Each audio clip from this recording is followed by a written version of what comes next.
La jeunesse doit non seulement assimiler ce qui a créé la vieille culture et surtout l'élever à une hauteur nouvelle.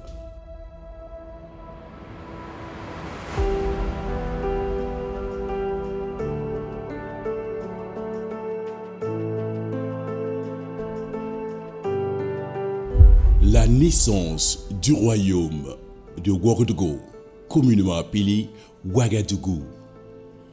Face à la recrudescence d'attaques et autres agressions, à en croire certaines sources orales et écrites, les notables de Guilungu, actuel secteur numéro 5 de la ville de Zignaré, où habitaient les Nyonyonsé et les Ninsi, vont demander un protectorat à un des royaumes le plus puissants de l'époque, le royaume de Zungrantenga, Tenkodogo actuel, gouverné par Nabazungrana.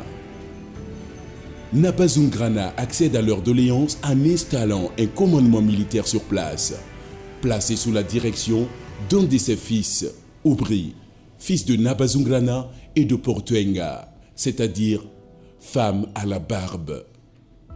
Portuenga, mère de Oubri ou Oubri, est une native de Guilungu, donnée en mariage quelques années auparavant par les Nyonyonsé à Nabazungrana.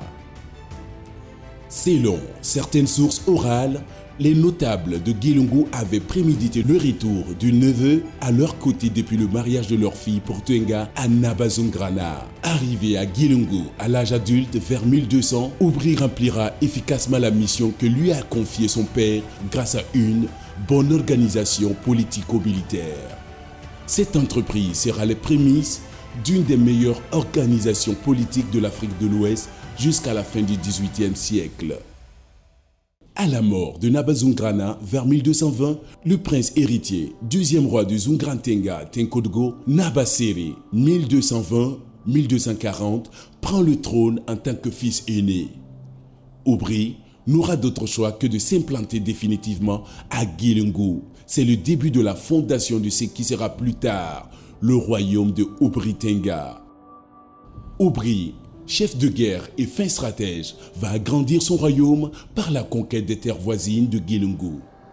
Il fera venir auprès de lui sa mère, la reine Portuenga à ses côtés.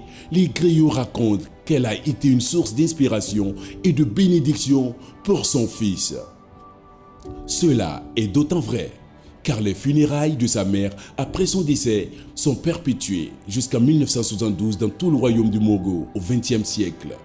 Une localité située à l'ouest du royaume d'Oubri-Tenga composée de plusieurs villages un peu dispersés résistera aux velléités expansionnistes de Naba Oubri pendant plusieurs années. Les habitants de cette contrée étaient les Samo, les Ninsi, les Kipsi ou Dogon, les Kurumba, les Marinsé. Plusieurs sources disent que le nom initial de la localité fut Kombeptenga. Ces populations de l'ouest du royaume d'Oubri-Tenga avaient la malice d'utiliser la nature, végétation en leur faveur, en rendant insuccès les attaques militaires de leurs adversaires. La végétation dominante de la contrée en son temps était le Silienré, signifiant Moré, croix du mal du diable. Tribulus terrestris est son nom scientifique, une herbe épineuse. Les habitants de Kombeptenga empoisonnaient les épines avec une potion paralysante, ce qui avait des effets désastreux sur leurs ennemis. Après plusieurs tentatives de pénétration échouées, Naba Oubri adoptera une stratégie qui va s'avérer être la bonne. Il faut savoir que la population de Kombeptenga, après l'empoisonnement des herbes épineuses, utilisait des sandales adaptées et résistantes aux piqûres des épines. C'est par cette technique qu'ils arrivaient à se déplacer hors de leur village en période de guerre ou de tension avec leurs voisins. Un guerrier de l'un des villages dévoilera le secret sous le charme d'une jeune fille du royaume de Oubri-Tenga. La jeune fille n'était autre que la petite sœur de Naba Oubri, envoyée en mission d'espionnage militaire. Naba Oubri, après avoir équipé son armée de sandales spécialement conçues pour résister aux piqûres des épines empoisonnées, pénétra dans le village. Le secret démasqué et pris par surprise, les habitants n'auront d'autre choix que de négocier. Les Kumbemba envoyèrent des émissaires pour annoncer leur volonté de négocier. Les pourparlers se tiendront sous un baobab. Ce baobab témoin de la conquête de ce qui sera plus tard Ouagadougou par Naba Oubri tombera sous le poids de l'âge dans la nuit du 24 au 25 juin 2005. Le baobab était situé non loin d'un cours d'eau et à proximité des concessions du village des autochtones. Il faut préciser qu'avant leur rencontre, chacun avait préparé et posté des hommes armés dans l'hypothèse où les pourparlers n'aboutissent pas.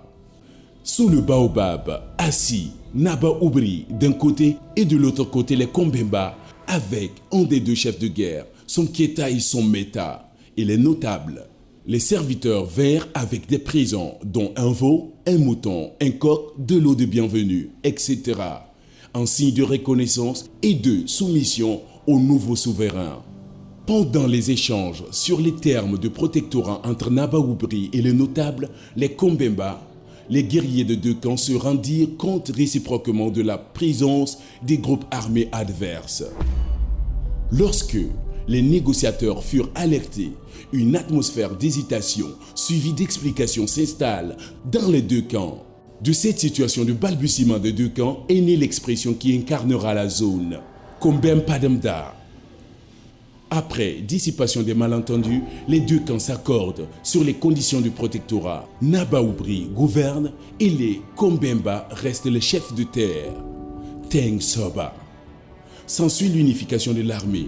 Le commandement est remis aux frères, son Kéta et son Meta. À la suite du bon accueil des Kombemba, Naba Oubri promit de faire de la contrée la capitale définitive de son royaume. Cette promesse sera tenue sous le règne de Naba Zombré, 23e Moro Naba.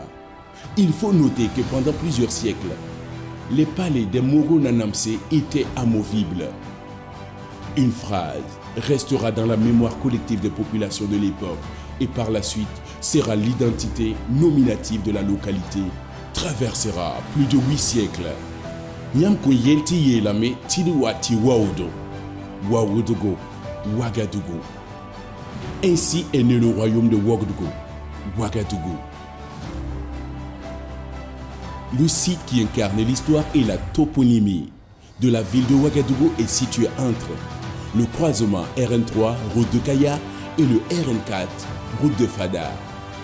Le site historique se trouve au sud de l'échangeur qui est à proximité de l'hôpital Yalgado Ouedraogo, limité à l'est par l'école de l'élevage et à l'ouest par le Centre national de recherche scientifique et technologique. Depuis plus de 600 ans, c'est la famille de Sankui, principauté du royaume, qui est responsable du site. Komber Padamda est le premier et le plus grand lieu sacré du royaume d'après les anciens. Aujourd'hui, sous l'égide et la bénédiction de Sa Majesté le Moro Naba Baogo, le mouvement Culture et Action travaille depuis plusieurs années à la sécurisation du site, son aménagement et sa valorisation à travers un monument et mémorial qui verra bientôt le jour.